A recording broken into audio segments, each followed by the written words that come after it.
In today's video, I'll teach you how to log in UrPay app. First of all, launch open UrPay application. If you do not have this application, you can download it from Play Store and App Store. Initially, you'll be led to this kind of interface. So if you want to log into your account, it is actually very simple. At bottom, you'll be able to find two options, login and register.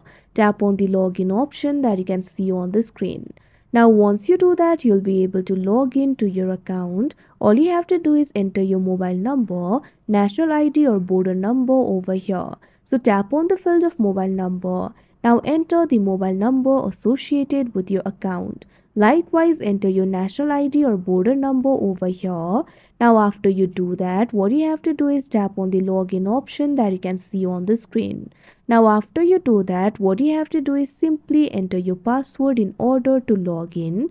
You might also be prompted to enter a one-time password sent to your mobile device for added security. Now after you do that, you'll be logged in to your account. So that is how you log in UrPay app. I hope you found this video helpful. Thank you for watching.